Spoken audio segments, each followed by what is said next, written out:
assalamualaikum teman-teman, kembali lagi di channel Della Arianti.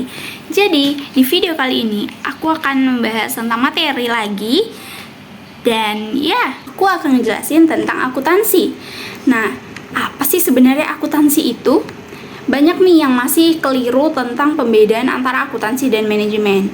Teman-teman kalau misalnya masih bertanya-tanya apa perbedaan akuntansi dan manajemen, teman-teman bisa buka video aku sebelumnya, cari aja di YouTube aku. Udah cukup lama juga aku ngejelasin perbedaan keduanya. Oke, kita fokus ke akuntansi hari ini. Jadi akuntansi sendiri merupakan proses mengidentifikasi, mengukur, dan menyampaikan informasi ekonomi yang memungkinkan dilakukannya penilaian dan keputusan yang tepat bagi para pemakai informasi tersebut. Jadi di dalam akuntansi ini kita bukan hanya coba menghitung yang kita lihat yang hanya kita tahu aja gitu, kayak oh akuntansi ini cuma ngitung di bank. Enggak guys, bukan hanya sekedar menghitung, tapi mengidentifikasi. Kita juga bisa mengukur dan juga menyampaikan apapun informasi ekonomi yang terjadi di proses akuntansi tersebut di suatu perusahaan atau organisasi.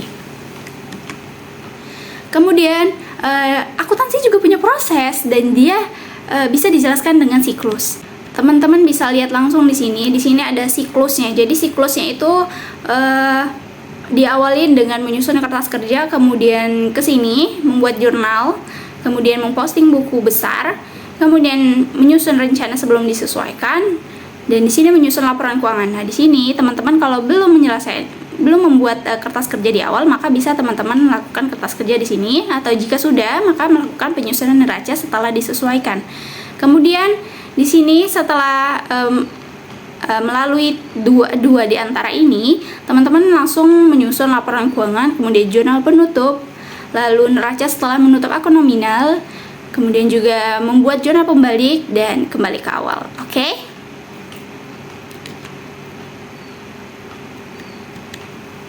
Nah, kemudian informasi akuntansi, kan tadi udah dijelasin di awal bahwa adanya informasi akuntansi ini. Nah, informasi akuntansi sendiri berguna bagi apa sih dan bagi siapa gitu? Kenapa kita harus membuat informasi akuntansi ini gitu kan? Yang pertama bagi investor itu sendiri, kemudian memberi pinjaman gitu kan ya. Kemudian pelanggan, pemerintah, pemasok, karyawan gitu.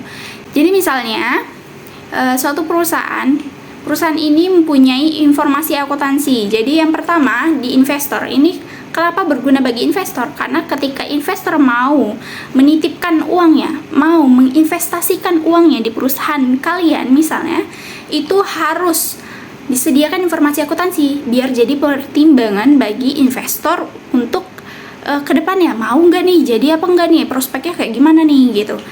Jadi nggak investasi ke perusahaan ini bagus nggak, berguna nggak untuk dia.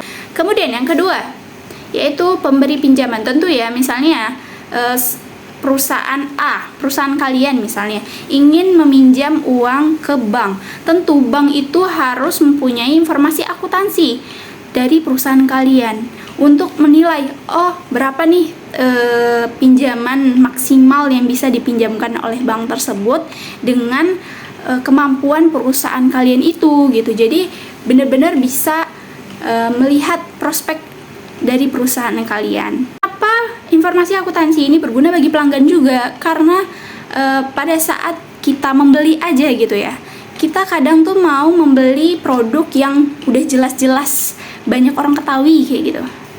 Kayak misalnya mau beli air minum yang terkenal kan, itu ada Aqua, ada Le Mineral, ada yang lainnya gitu kan.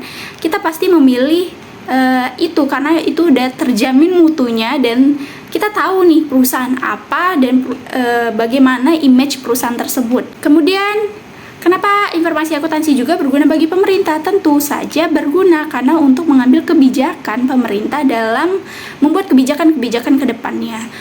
Kemudian bagi pemasok, tentu dia penjelasannya sejenis dengan kayak pemberi pinjaman gitu ya. Kalau kita mau bekerja sama dengan seseorang, kita harus tahu dong. Kita harus tahu dia ini latar belakang gimana, prospeknya gimana, keuntungan yang bakal kita dapat gimana gitu kan ya. Kemudian bagi karyawan ya, kalau kita kerja di suatu perusahaan, kita harus tahu seluk beluknya perusahaan ini nih bagus. Jadi di macam-macam bidang spesialisasi akuntansi ini sendiri ada 10, yaitu ada di bidang keuangan, pemeriksaan, biaya, manajemen, pajak, internasional, lembaga nirlaba, pemerintah, akuntansi, dan juga anggaran. Jadi banyak banget bidang spesialisasi akuntansi. Jadi kalian jangan bilang akuntansi itu cuma kerjanya di bank, cuma ngitung-ngitung aja, meriksa uang aja, tentang keuangan aja. Enggak guys, tapi akuntansi ini punya macam-macam spesialisasi, yaitu di bidang keuangan, di bidang pemeriksaan, di bidang biaya, manajemen, pajak. Jadi benar-benar luas. Kemudian sebenarnya apa sih tujuan akuntansi itu?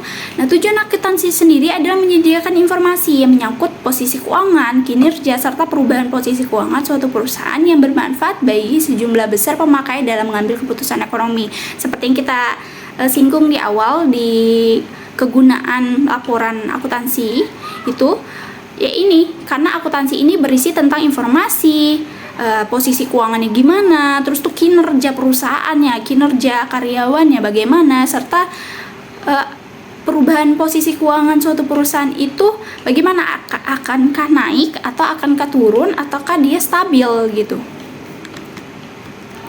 Kemudian ada juga yang namanya etika profesi akuntansi. Di sini ada beberapa. Oke, yang pertama menjunjung tinggi etika, yang kedua bisa sangat dipercaya, yang ketiga bisa menjaga dan meningkatkan martabat profesi. Jadi kayak sejenis dengan kita harus bisa menjaga nama baik profesi kita, menjaga nama baik perusahaan kita dengan cara sifat kita terhadap konsumen, sifat kita terhadap pekerjaan, seperti itu ya.